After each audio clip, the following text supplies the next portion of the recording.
Tonight on the WHAS 11 night team, a Southern Indiana man is reunited with his boat stolen from his own store.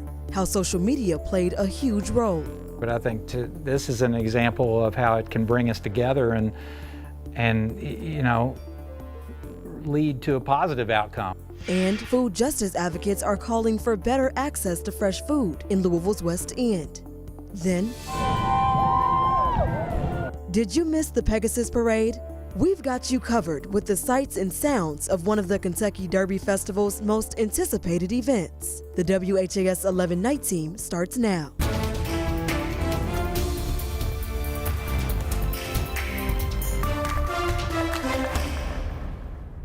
This is some good news. This is a positive outcome, and it goes to show that there's a lot of good people in the world today, and we need that. I mean, it's encouraging to see that. We begin with some good news tonight. Now, we're looking at a Facebook post that led to some to go above and beyond for a complete stranger in crisis. Thanks for joining us on your Sunday night. I'm Bobby McSwine. A Charlestown man's boat was stolen from his property, and it was returned less than 24 hours later. Seth Stewart is thankful and is amazed at the power of social media. WHAS 11 night team's Connor Steffen spoke to him tonight and tells us what he's doing to prevent something like this from happening again. Over 48 hours, it's been a roller coaster. Starting here in Charlestown, Indiana, on Seth Stewart's dealership lot, where among dozens of RVs sat his own personal fishing boat. It's so much more than that. That boat's provided a lot of adventures and memories, and you know, my kids grew up on that boat. Until Saturday, when his boat wasn't in that parking spot, and this showed up on the security camera. Came in and just casually walked by the edge of the trailer, as we could see in the video, and hooked up and drove away. You know, I didn't know if I was going to get it back at the time. Get started with just anger and frustration, which led to desperation. Yeah, it was a Hail Mary. So when I didn't know what else to do, so I posted on social media. Just a few hours later, a text from a stranger hundreds of miles away near Bowling Green, Kentucky. Said, hey, I think we're driving next to your boat. Then a call from a friend. And he said, hey, you know, Cindy and I are driving next to your boat on the interstate. And another. He tells me, he says, hey, I'm going to Nashville, so I can stay with this boat for a while. And I told him that the police were on the way. Relief set in when Stewart received this text, a photo from that friend showing a car pulled over by Kentucky State Police and his boat seemingly recovered. In this situation, the good outweighed the bad. You know, for every thief out there, this goes to show that there are hundreds, if not thousands, of good people. Well, it's smooth sailing for Stewart's boat. Worries linger back at his business. He says it's been targeted like this before. And my hope is that this can lead to resolution in other thefts that have occurred in and around our community with other RV dealers and boat dealers. A lesson on the power of social media and the close-knit ties of a community. In Charlestown, Indiana, Connor Steffen, the WHAS 11 night team. Thank you, Connor. Now, a man in Rockcastle County, Kentucky is lucky to be alive after his truck caught on fire while driving towards Mount Vernon. Video from Mount Vernon's fire chief's dash cam captures a truck traveling north on Highway 25. You can see the fire starting under the hood and in the engine compartment. Fire officials saying the driver of the truck had no brakes and lost the ability to stop. The truck traveled about 3 miles before it was able to stop in a yard of a home on West Main Street. Fire officials were able to extinguish the fire, and luckily no one was injured. Back here in Louisville, a man is dead after a crash early this morning near the outer loop. LMPD says they responded to the crash on Preston Highway at about 3:30 this morning. Police say a man driving a Ford Escape was driving toward Louisville in the wrong lane.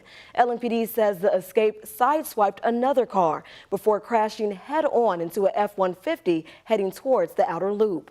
The driver of the Escape was pronounced dead on the scene, and his passenger was transported to the hospital with life-threatening injuries. A passenger in the truck was also transported to the hospital with non-life-threatening injuries. A student from Spencer County High School has died after a car crash, the school confirmed. In a Facebook post, the school said that Nathan Wimsatt was killed after a car crash late last night. Wimsatt was a senior and was a member of the soccer and tennis team, the school says. Spencer County High School said they would delay the KSA testing scheduled to begin tomorrow to focus on the well-being of their school family. The school is also providing grief counselors that will be set up in the library. Well, in Texas, authorities announcing an $80,000 reward for information leading to the arrest of a man said to have gunned down 5 people, including an 8-year-old child. ABC's Rhiannon Alley has the latest on the manhunt. The FBI saying on Sunday they have no leads as they search for Francisco Oropesa, releasing these photos of the suspect who they consider armed and dangerous and offering an $80,000 reward. We do not know where he is. We don't have any tips right now to where he may be.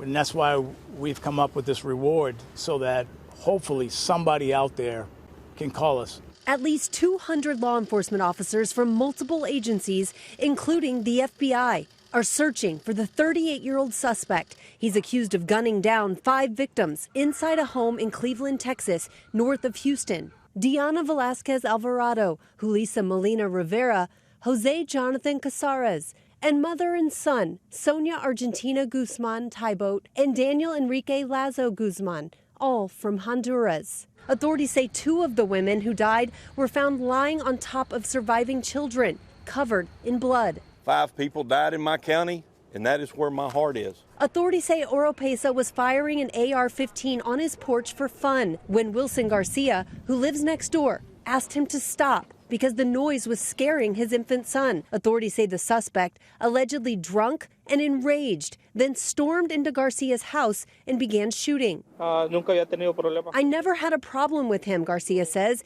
He can't believe what he did. The community surrounding Garcia with support, coming together on Sunday to pray for the victims as the manhunt continues. Rhiannon Alley, ABC News, New York. Now we're getting a closer look at how a weapons detection system, as proposed by Dr. Marty Polio, would work in JCPS schools. We spoke with a Florida school system who already has implemented that technology. Duval County studied the Evolve detection system for about a year, and it was first installed in January. Duval County Public Schools Chief of Police Greg Burton says about 8 high schools currently have Evolve technology, and he says that number is growing every day. By the end of May, he says all 18 high schools in the district will have the body scanners. Burton says the system has been worth every penny. It has given our students and all of our faculty the sense of being in a safe environment. And for us, that is the greatest deterrent for students to bring weapons to school, because they know that this system will detect it. Now, the price tag for JCPS to install Evolve technology is $17 million. A final meeting to approve the plan will be held May 9th. We're also diving into the $1.1 billion budget proposed by Mayor Craig Greenberg. It was his first budget plan as mayor, and people from both sides of the aisle have shown their support. Included in the mayor's budget is funding for housing reform, incentives to lure a grocery store downtown, and an increase in LMPD's budget. Part of that budget increase is 33 new positions within LMPD. One of those positions is a specialist specifically assigned to review search warrants. Louisville law professor Sam Markison believes internal inspections of each application is a good idea, but it comes with questions and potential risks. You have people who are part of the department. The risk is that they become captured by the culture of the department. They see it as their job not to provide real meaningful review and oversight, but to not get in the way of their fellow officers. Now, the new positions, including the search warrant specialist, is only a small fraction of Greenberg's proposed increase to LMPD's budget. However, experts believe these new positions could have a significant long-term impact. Now, as we said, an aspect of the mayor's budget is an incentive to bring a grocery store downtown. But one group is looking to fill the food desert gap in the West End. Change Today, Change Tomorrow launched the petition for better access to fresh food options in Louisville's West End. The organization points to a statistic that 1 in 3 West Louisville residents live in a food desert and are forced to rely on unhealthy options. In October last year, Metro Council finally approved funding for the Louisville Community Grocery in Smoketown. The co-op, expected to break ground this year, received $3.5 million and would provide healthy, affordable food options.